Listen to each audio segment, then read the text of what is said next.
YouTube, Telegram, ప్రజాస్వామ్య దేహం మీద రాక్షస పుండు. నేను శాసన మండలిని, శాసనసభని అర్జిస్తున్నా.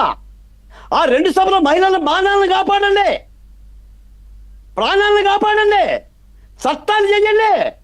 చచ్చిపోతారండి జనం. కత్తితో పడిస్తే ఒకసారి చచ్చిపోతాడు, గొడ్డలతో నరికితే రెండో రోజు చచ్చిపోతాడు. కానీ ఈ పోస్టులకి భర్తకు ముఖం చూపించలేదు, బిడ్డలకు ముఖం చూపించలేదు, చావలేదు, బతకలేదు.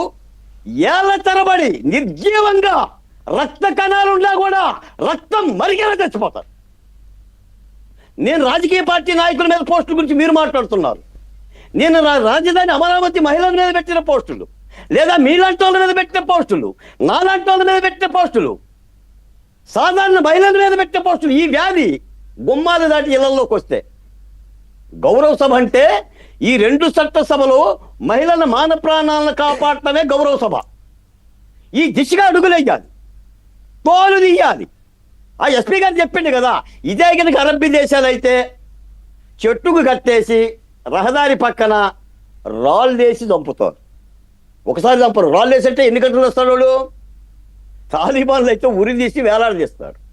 అంటే ఇక్కడ అమ్మవారికి శాంతి జరగాలి, ఈ రాష్ట్రంలో శాంతి భద్రతలకు శాంతి జరగాలి. శాంతి జరగాలంటే మేకనో కోడి పిల్లనో బలివ్వాలంటే ఈ బద్మాషుల్లో ఎవడో ఒకడు చట్టం అవుట్ ఆఫ్ లానా ఇన్లానా చట్టం తీర్పు చెప్పాలి, భయపడాలి.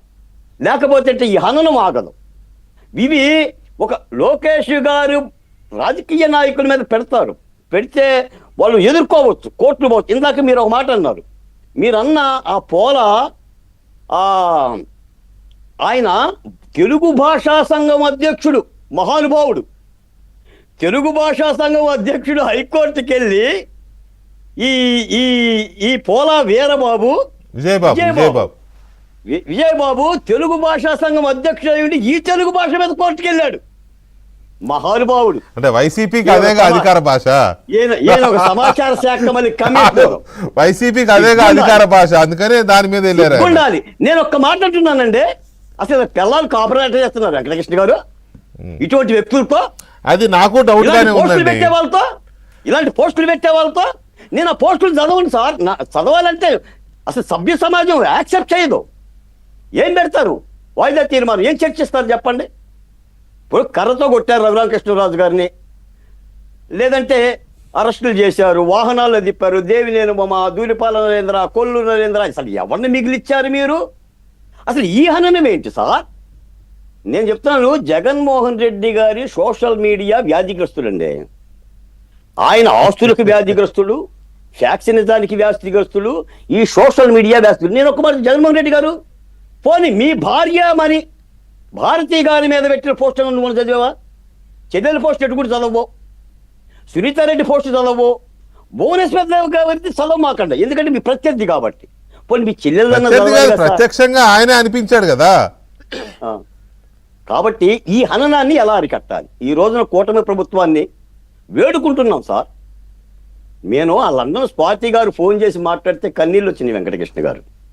లండన్ లో చదువుకున్న పిల్లలండి, చదువుకున్న బిడ్డలు సార్. వీళ్ళు మళ్ళీ పోస్టులు పెట్టిన వాళ్ళు వెంకటకృష్ణ గారు నెత్తి మీద అద్రోహ పెట్టి పావలా కొనమంటే ఓడుకోండు, పావలా కొండలు మీద. ఇప్పుడు ఆ బోరగడ్డ అనిల్ పరిస్థితి చెప్పండి, ఎవరైనా కొంటాడా పావలాకి? ఈ వర్ర రవీంద్రుడు నన్ను కొంటాడా? పోలీసులు తెగ సేవ చేసేస్తున్నారు కదా బోరగడ్డ అనిల్కి. అందుకని పంటకి తెగులు పట్టినట్టుగా ఇవన్నీ సోషల్ మీడియాలో తెగుళ్ళు, దీన్ని పిచికారీ చేసి మందు కొట్టి చంపాలి. ఇవి గంజాయి మొక్కలు ప్రజాస్వామ్యంలో ఇది దేశానికి ఆదర్శం కావాలి మన రాష్ట్రం. రైట్. ఇక్కడ ఒక పాయింట్ ఏంటంటే, మీరు అడిగిన దాంట్లో నాకు ఒక వ్యాలిడ్ పాయింట్ కనపడింది. ఏంటంటే వీళ్ళు వాయిదా తీర్మానం ఇచ్చారు,